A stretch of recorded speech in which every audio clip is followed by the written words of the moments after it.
we'll take on, think of some new measures. In fact, we need to expand this to TANF kids. They need hope too, and we need to help them to break the generational link of dependency, to give them hope that they too can A pathway. yeah, give them a pathway to go to be able to know that they can have the hope that they can go to college. Thank you so much. Delegate Plum, could you say a few words about your EITC success? Yeah, thank you, John. And first word I want to say about the Earned Income Tax Credit would be to say thank you to SALT. Years ago, you worked with Senator Toddy Puller to get Virginia to adopt a statewide Earned Income Tax Credit, and you have been loyal to me also in supporting the notion that Virginia should do what about 19 other states have done, and that's to make the Earned Income Tax Credit refundable.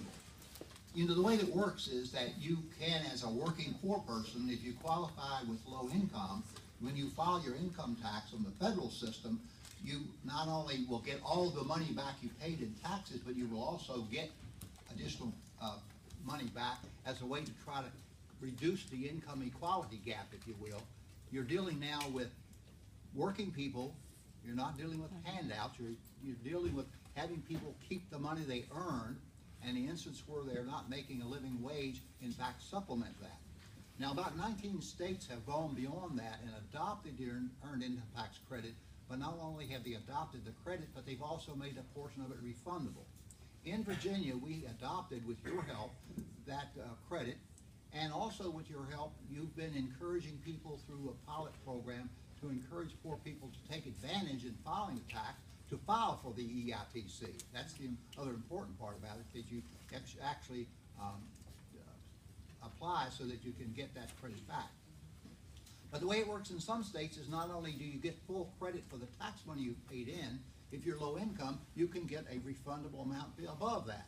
And in Virginia, I had proposed a modest 10% amount that would be in addition to the Earned Income Tax Credit that people would receive at the state level. That amounts to about a $40 million amount per year in expenditure. I submit, and my argument before the committee was, after you try to get people to understand what the EITC is and how it's refundable, is that money puts, if you're talking about economic recovery, it puts money into the hands of consumers. And what are consumers going to do with it? They're going to pay their rent, they're going to buy food, they're going to buy the heat, light, everything that they need as consumers. And it really is an economic stimulus, if you will.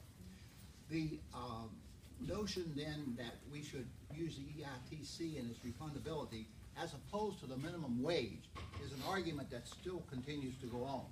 I have introduced both bills. In addition to making the EITC refundable, I've also introduced a bill that would raise the minimum wage to $15 over several years. Now that particular bill brings out quite a contingent of opponents. Every Chamber of Commerce, including my own Reston Chamber of Commerce, much to my own embarrassment, shows up to testify against the bill. We come from the second wealthiest community in the country, and we've got people standing up saying we shouldn't pay people more than $7.25 an hour. I think it's offensive myself, but nonetheless, there's been a great deal of opposition to the raising the minimum wage.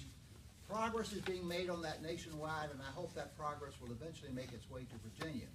But some have argued that either the better way to go about trying to reduce the income inequality is to use the EITC method and to use it as a refundable tax as well. So that's where we stand.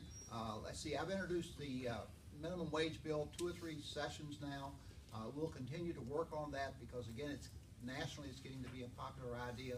And we'll try to also continue to work on getting an understanding of what the EITC is and how a refundable portion of that would make good sense for growing the Virginia economy.